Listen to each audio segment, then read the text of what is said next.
And now let us be inspired by the message of our guest of honor for this special event. May we call in our beloved regional director to introduce our guest speaker.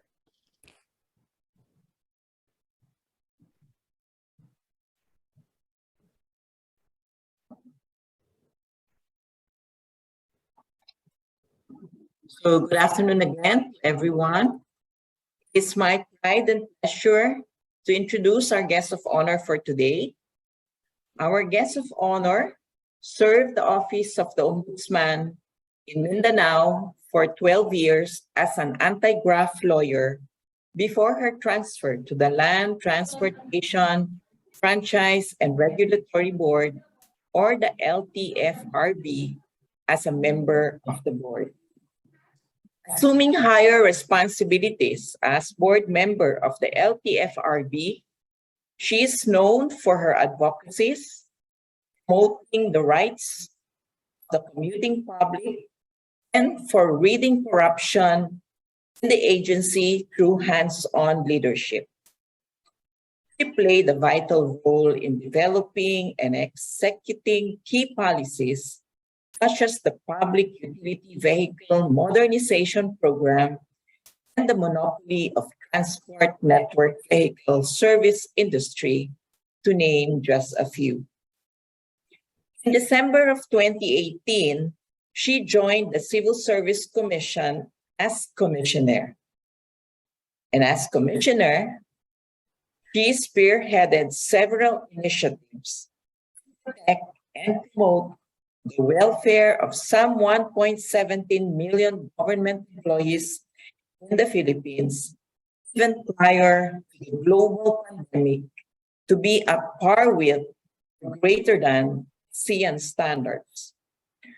As member of the Commission, she led the formulation and implementation of a number of key policies that ensured the continued effective and efficient public service delivery, while guaranteeing the health and safety of public workers during the pandemic.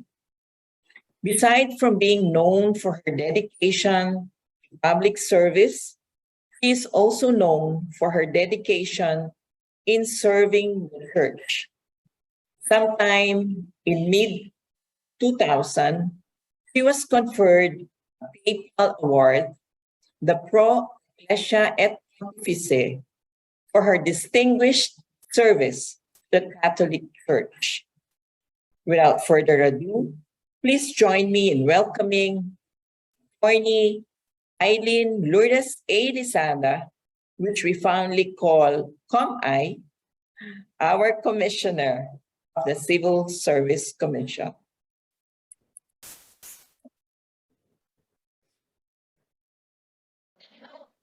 To the CSE Regional Office 4, Director 4, Maria Leticia G. Reyna, and Directors Josephine R. Altura and Rodney B. Humawad, CSE Field Office Directors, and my entire CSE family in Southern Tagalog, Human Resource Management practitioners and fellow Lingkod Bayan, a pleasant morning to all and a happy 122nd Philippine Civil Service anniversary. I am honored to join all of you today as we extend our recognition to the best HR technical papers on the implementation of the work from home arrangements in government, and as we express our unending appreciation to all of you, our public servants. More than 800 days into the implementation of the varying levels of quarantine, I still look forward to extending our gratitude to our Lingkod Bayani, the light in the gray brought about by the COVID-19 pandemic, our public service heroes. Many remained on the front line and bravely faced the risk of the viral infection. Unfortunately, many of our government frontliners contracted the virus and died in the service of our fellow Filipinos. What made it more difficult for them was that they had no relatives around to hold their hands as they passed on. Some had to be buried right away. Others were cremated with no ceremony to remember their heroism. These are public servants who knew the dangers of the job, never shied away from their duty. Sa totoo lang po, kulang ang seremonya at salita ng pasasalamat. Gayunpaman, gusto kong ipahatid ang aming pagkilala sa kanilang patuloy na pagpupunyagi upang makapaghatid ng mahusay na serbisyo publiko sa kabila ng mga pangamba at agam-agam dahil sa pandemya. Napapanahon ng ating i-dedicate ang anibersaryo ng serbisyo sibil ng Pilipinas sa ating mga lingkod bayani. We remember every civil servant who in big and small ways went beyond the call of duty, have sacrificed health, life, and limb to serve and keep our people safe. Some may be gone, but their legacy should continue to inspire and motivate us to do our best. I want to thank CSE Regional Office 4 for the earnestness in holding this appreciation program for government workers. It is not every day that we get the opportunity to thank you, to thank them, and to remember that what we do as government workers, as public servants, require that we put the needs of our clients, our fellow Filipinos, above our own.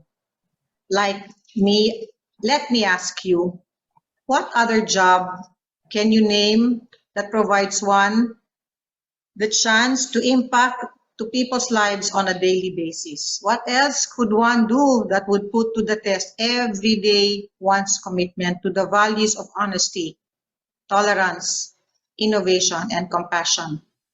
Only in public service do we get to show every single day and be challenged to be our best for other people in every decision, every action, every hour. This huge responsibility is part of our commitment to public service.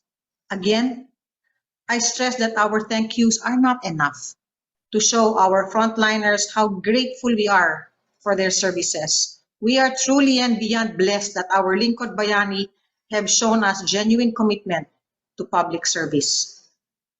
In government service, we are not just expected to do our job. We are expected to do it well, despite the unexpected disruptions. In fact, the performance bar of our public servants is much higher during critical times. Thus, there is a necessity to come up with adjustments and innovations to ensure quality public service delivery despite unanticipated crisis.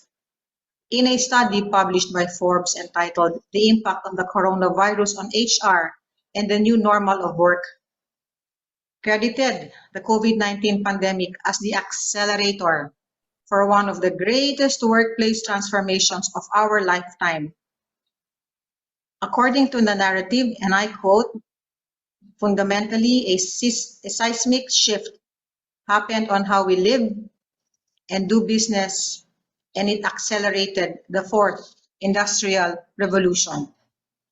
Fueled by smart technologies such as artificial intelligence and mobile supercomputing, face time will no longer be the measure of worker productivity. Instead, we finally focus on results."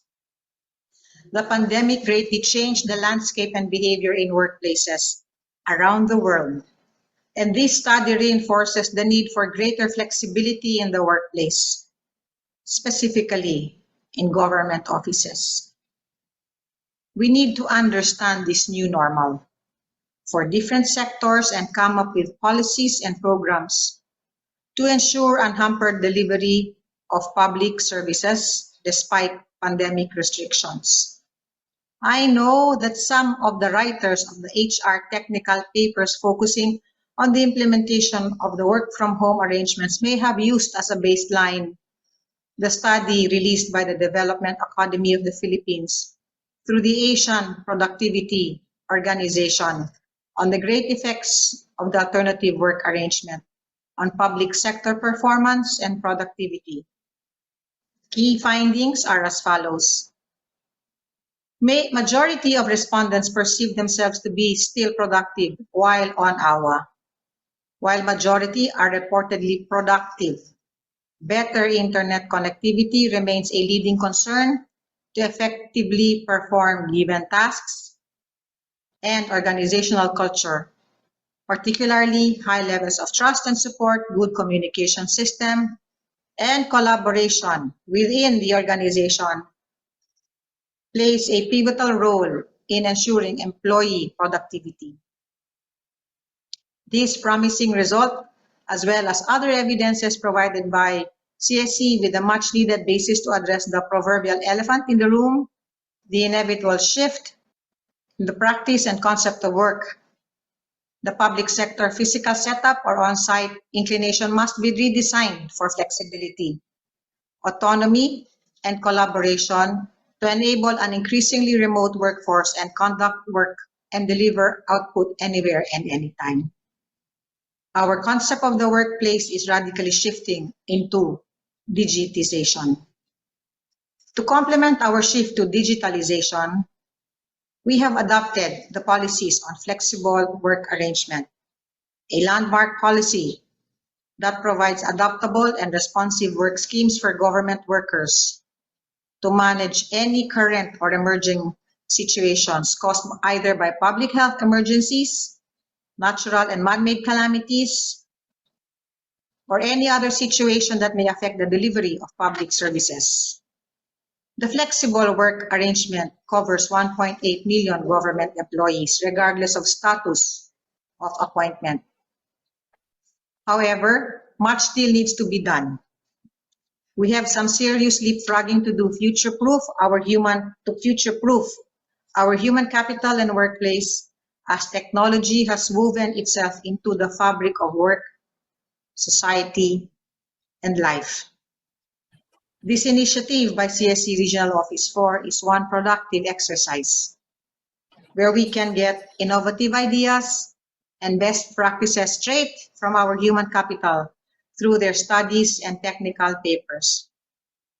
Collectively, we recognize that there are no one-size-fits-all solutions to complex issues. However, the sharing of successful experiences offers an opportunity for innovation in the way we do our work. At this point, we have to look at the glass half full, since a difficult recovery is ahead of for all of us. Focusing on best practices rather than on failures is a way to provide positive incentives for reform efforts and encourage a constructive look on development. It affords the opportunity to shift our attention from what needs to be done to effective ways of doing. To our agencies and HRMPs in Region 4, thank you for participating in this endeavor. To our Lingkod Bayanis, let us continue being partners in building a government that is agile, efficient, resilient, and future-ready. And before I say my goodbyes, Director Reyna, I hope you will send me some papers that I can read on. This is a topic that I find very interesting. Please send me a copy or copies of papers on. Maraming salamat and congratulations to the winners.